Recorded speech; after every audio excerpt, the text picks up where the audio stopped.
YouTube kanalımızda en çok izlenen videolardan biri Tutor Elements, online kurs eklentisi ya da çevrim içi kurs eklentisi diyebiliriz. Kanal yorumlarına baktığımda bu eklentiyle ilgili çok yorum gelmiş, bayağı bir yorum gelmiş. Bunların hemen hemen hepsine de dönmüşüm zaten, yazmışım. Bu videoda Tutor Elements eklentisinin kurslarda test ekleme özelliğini göstereceğim. Ücretsiz sürümünde 5 adet seçenek veriyor, soru seçeneği veriyor bize. Bu soru seçeneklerini birer soru şeklinde yapacağız, puanlayacağız ve testimizi oluşturacağız arkadaşlar. Ayarlar kısmında biraz işimiz var. Basit, kolay, anlaşılır şekilde anlatacağım. Hazır olan Localhost'ta Tutor Elements sitemize geçelim. Testimize başlayalım. Hadi.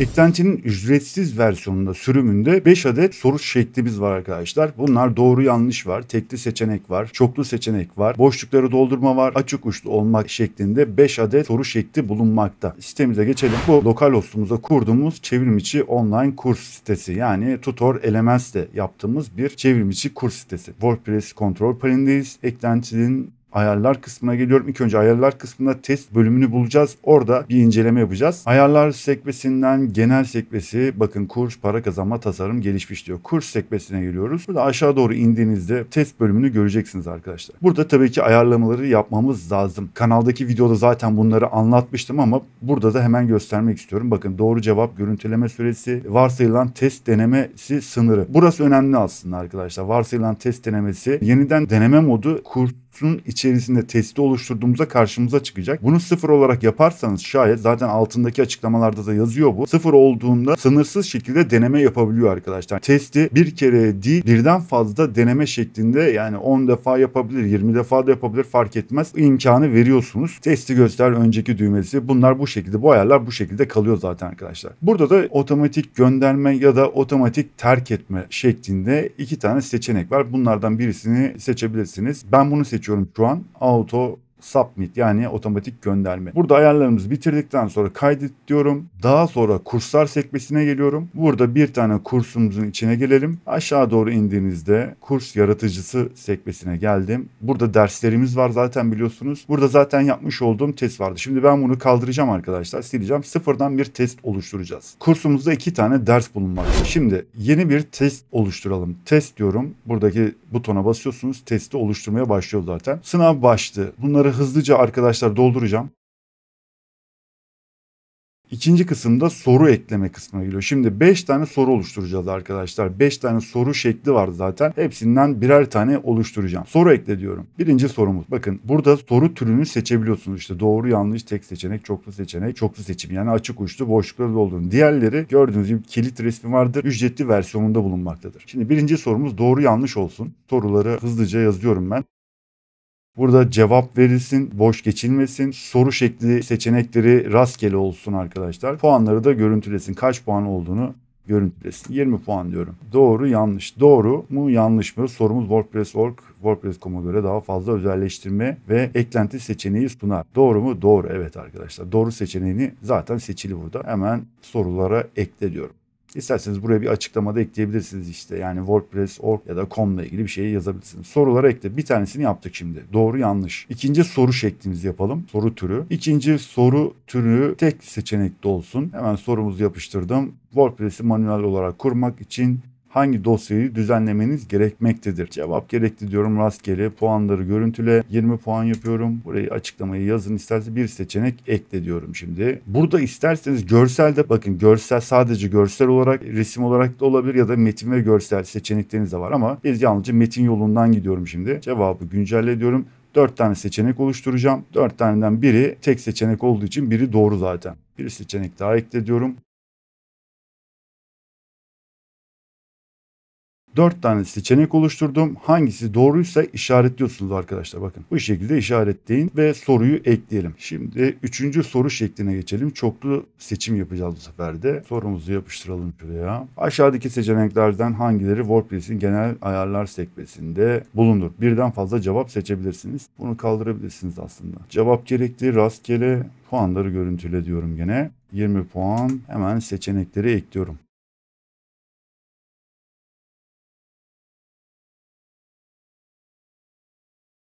Seçenekleri oluşturdum. Çoklu seçenek olduğu için bakın arkadaşlar, çoklu seçim yapabildiği için burada doğru olanları işaretliyorsunuz. Site başlığı, slogan, zaman dilimi, bunlar da yanlış olanlar zaten. Bunu da sorulara ekliyorum. Şimdi açık uçlu bir soru oluşturalım. Sorumuzu yapıştıralım. WordPress'te tema nedir ve nasıl değiştirilebilir? Hemen açık uçlu diyorum. Cevap gerekti rastgele. Puanları hemen bunları aynı şekilde yaptım. Şimdi bu açık uçluda şöyle bir özellik var zaten. Açık uçluda verilen sorunun cevabını arkadaşlar sınav denemelerinde siz okuyacaksınız. Ona göre zaten bir puan vereceksiniz, puanlamasını, yani 20 puan zaten kabul edeceksiniz ya da etmeyeceksiniz diyeyim. Gelen cevaba karşılık eğer tatminkarsa, zaten doğru bir cevap verilmişse yazacak oraya zaten sınava giren kişi, teste giren kişi. Tema nedir? Tema ile ilgili bir şeyler yazacak. Eklentinin sınav denemeleri kısmında okuduktan sonra siz artık geçerli not vereceksiniz ya da vermeyeceksiniz. Orada cevap beklemede olarak gözükecek aslında. Bunu da ekliyorum. Ve son soru şekli olan, soru türü olan boşlukları doldurun. Hemen sorumu yapıştırıyorum şimdi buraya. WordPress ...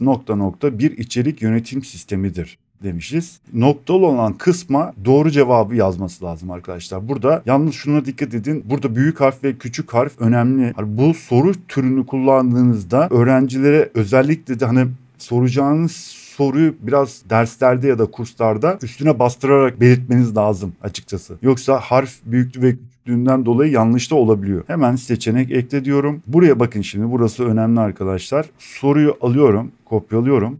Soru başlığı kısmına yapıştırıyorum. Doğru cevaplara ekliyorum. Buraya da şuradaki kodu yazıyorsunuz arkadaşlar. Yapıştırın ya da kopyalayın şöyle. Şöyle. Bu şekilde. Bu şekilde olacak. Açık aynı. Zaten test yaptığımızda şimdi onu göreceksiniz. Burada da zaten açıklamalarda yazıyor. Ayrıyeten de eklentinin Türkçe dil dosyası, çeviri dosyası arkadaşlar internet sistemde bulunmaktadır. Oradan ulaşabilirsiniz. Gene videonun yorumlar kısmında paylaşacağım linkini. Cevabı güncelle diyorum. Sorulara ekle. 5 adet farklı sorumuz oldu. Farklı soru türleriyle oluşturduk. Kaydet ve devam et diyorum. Burada bir zaman süresi koyalım mesela. En fazla buna 3 dakika olsun. 3 dakikada bütün 5 tane soruyu cevaplasın diyelim. Şimdi test geri bildirim modu. Burada sınav sistemi seçime dayalı sorular üzerindeki davranışını seçin demiş. Varsayılan olduğunda zaten test bitiminde cevapları gösteriyor. Modu gösterdi, denemeden sonra sonuç gösteriyor. Bunlar zaten testler bittiği zaman arkadaşlar orada görecek. Detaylı kısmına bastığında bu şekilde mesela denemeden sonra sonuç gösteriyor. Tekrar deneme modu. Şimdi tekrar deneme modu videonun başında ayarlar kısmında orada göstermiştim. Yani birden fazla deneyebilsin. İşte 10 defa olur. O yüzden de 0 olarak belirtmiştik. Yükleme hakkı, bakın bir öğrencinin bu sınav için girmesine izin verilen girişimlerin sınırlandırılması. Sınırsız için 0'ı seçin. Şimdi bunu yaparsanız, böyle yaparsanız 14 defa girebilir, 15 defa, ama 0'da kalırsa süresiz olarak girebilir. Geçme notunu 60 yapıyorum. Yani 3 tane soruyu doğru bilmesi lazım. Maksimum soru miktarı, zaten 5 tane sorumuz var. Bunu da gerek yok. Mesela 50 tane soru bankası oluşturursunuz. 50 tanenin içerisinde 10 tane cevaplamak için izin verilen maksimum soru miktarı. 50'nin içinde 10 tane soru şeklinde olur. Bakın altta da yazıyor. Bu soru miktarı öğrencilerin cevaplaması için mevcut olacak ve mevcut sınavın içindeki tüm sorulardan rastgele seçilecektir. Eğer bu miktar mevcut sorulardan daha fazlaysa bir öğrencinin cevaplaması için tüm sorular hazır olacak. 5 tane soru oluşturduk ama siz önceden kursa 50 tane soru eklediniz. Bunlardan yalnızca 10 tanesini seçecek, rastgele öyle soracak. Bu şekilde de yapabilirsiniz mesela. Gelişmiş ayarlara bakalım. Sınavı otomatik olarak başlatabilir. Evet. Soru düzeni görünümlü, rastgele olsun sorular. Soru numarasını gizle demişiz. Cevap, kısa cevap karakterleri. Tamam. Açık uçlu falan. Yani 500 çok zaten. Kaydet ve devam et diyorum. Tamam. Testimiz oluştu. Şimdi özel bir sekme açacağım. Yeni bir sekmede normal admin olarak değil, yönetici olarak değil, bir kullanıcı olarak teste gireceğim arkadaşlar. Kursumuza geldik. Hemen aşağı doğru inelim. Testimiz burada. Bakın WordPress, temel bilgiler, kurulum, bunlar dersler zaten. Temel bilgiler ve kurulum sınavı. Hemen teste başlayalım. Testi başlat diyorum. Hemen WordPress'i manuel olarak kurmak için hangi dosyayı düzenlememiz gerekir demiş. Hemen config diyorum. Gönder sonra diyorum. Bakın boşlukları doldurma geldi. Buraya açık kaynaklı diyorum. Bunu soruyu da doğru diyoruz. WordPress tema nedir? Bakın artık tema ile ilgili, WordPress tema ile ilgili bir şeyler yazacak. Test sonucunu değerlendirirken siz artık bakacaksınız, gerçekten tema ile ilgili bir şey yazılmış, mantıklı bir şeyse ona göre puan verir. Yani sizin inisiyatifine kalmış artık öğretmenin. inisiyatifine kalmış gibi bir şey oluyordu. Hemen gönder diyorum. Birden fazla cevap seçebilirmişim. Site başlığı, zaman dilimi ve slogan diyorum. Testi gönder diyorum. Şurada zaman var zaten. Bakın toplam deneme sınırsız. İstediğim kadar deneyebilirim. Tamam. Ne diyor? Bekliyor diyor. Bakın. Şurada pardon. Kazanılan puan 100, 5 soru ama normalde 5 soruyu doğru yaparsa 100 puan alacak. Kazanılan puanlar %80, yani bir tane soru şu an beklemede. Kontrol panelinden bakacağız ona. Details'lere giriyorum. Details bunlar niye Türkçeleşmemiş? Bazı kısımlar ne yazık ki Türkçeleşmiyor arkadaşlar. Geliştirici onları işte eklemiyor.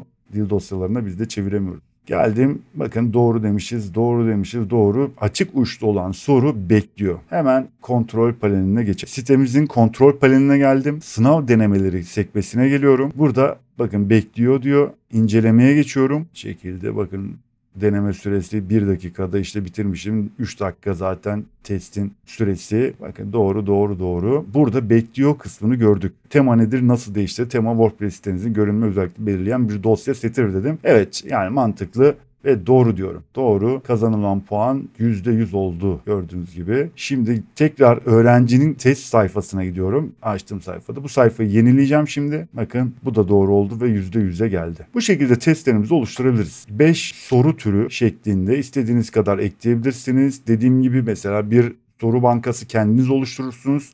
200 tane, 250 tane, 500 tane ama limit koyarsınız, 50 tanesini içinden çeker mesela. Onları rastgele seçiyor tabii ki. 50 tane soruyu sorar. Bu şekilde yapabilirsiniz. Elimden geldiğince anlatmaya çalıştım arkadaşlar. Normalde sektör videolarımızda zaten dediğim gibi Tutor LMS ile ilgili videomuz var. 2 tane videomuz var. Test kısmını çok fazla detayla girmemiştim. Yalnızca mantıken nasıl işlediğini falan göstermiştim. Burada 5 tane soru şekliyle testi nasıl oluştururuz ve bir de ayarlar kısmının ne işe yaradığını biraz da anlatmak istedim. Umarım faydalı olmuştur. Videoyu beğendiyseniz lütfen bir beğeni atın ve yorum yazın arkadaşlar. Eklentinin dil dosyası da yorumlar kısmında olacak. Oradan ulaşabilirsiniz. Bir sonraki videoda görüşmek üzere. Kendinize iyi bakın. Hoşça kalın.